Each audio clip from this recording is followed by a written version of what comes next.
नमस्कार, मेरा नाम है राकेश ग्वाला और आप लोग मेरा अभिवादन कबूल कीजिए। साथियों, 2014 से लेकर 2025 तक अपने देश के प्रधानमंत्री के पद पर विराजमान रहने वाले शख्स नरेंद्र दामोदर दास मोदी को तो आप लोग भली भांति जानते ही होंगे। साथियों, इस देश के प्रधानमंत्री अपने 11 साल के कार्यकाल में ना जाने अपने कई मंचों के माध्यम से कई बड़े बड़े वादे किए। कभी ने वादा किया कि इस देश के प्रत्येक नागरिक को 15-15 लाख रुपया मुफ्त में मिलेगा, तो कभी उन्होंने वादा किया कि प्रत्येक साल इस देश के 2 करोड़ युवाओं को सरकारी नौकरी मिलेगी। लेकिन उन्होंने एक भी वादा पर खरा नहीं उतर सके, उन्होंने अपने द्वारा किए गए एक भी वादा को पूरा नहीं कर सके। साथियों, इस देश के प्रधानमंत्री नरेंद्र मोदी अपने ही द्वारा किए गए वादों को जिस तरह से उन्होंने निभाया है, उससे यह साफ पता चलता है कि उनका ये वादा वोट बैंक का जरिया था, वोट बटोरने का जरिया था, प्रधानमंत्री के कुर्सी तक पहुंचने का जरिया था।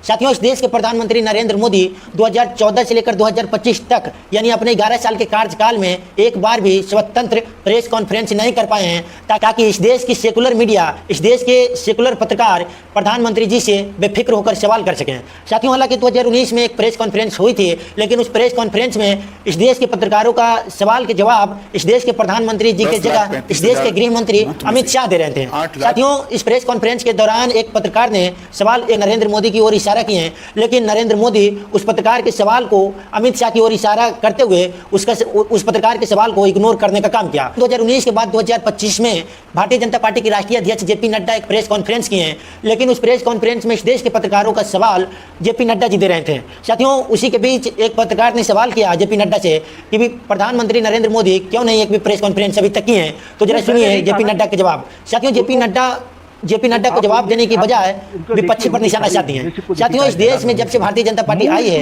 यानी 2014 से लेकर अब तक 11 साल में इस तरह से विपक्षी दलों से सवाल किया गया है, इतना सवाल किया गया है, इस देश की जनता को सच में अब ये लगने लगा है कि कहीं विपक्ष से सवाल करना ही लोकतंत्र तो नहीं है। साथियों, सवाल नरेंद्र मोदी के वादा का नहीं है, सवाल इस देश के प्रधानमंत्री के जवाबदेही का है, सवाल लोकतंत्र के उस मूल मंत्र का है जहां नेता को जनता के बीच जाकर जवाब देना पड़ता है।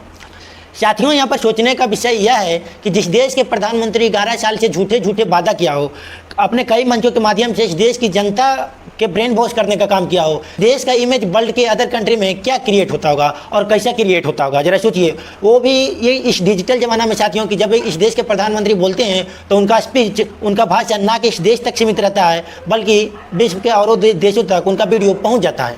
साथियों, दूसरी बात, इस देश में नरेंद्र मोदी के पहले ना जाने कितने प्रधानमंत्री हुए हैं, मनमोहन सिंह हुए हैं, अटल बिहारी वाजपेयी हुए हैं, ना जाने कितने हुए हैं, लेकिन उन लोग कभी पत्रकार के सवाल से डरे नहीं। उन लोगों ने कभी इस देश की जनता के सवालों से डरे नहीं। उन लोग हमेशा इस देश के पत्रकार के सवाल, इस देश की जनता के सवाल का जवाब देने के लिए हमेशा तत्पर रहते थे। साथियों, इसी के साथ अपने वाणी को विराम देता हूँ और वीडियो को समाप्त करता हूँ। आपको इस देश के प्रधानमंत्री नरेंद्र मोदी के बारे में क्या राय है, कमेंट में जरूर बताइएगा। मिलता हूँ अगले वीडियो में इसी अगले टॉपिक के साथ। धन्यवाद।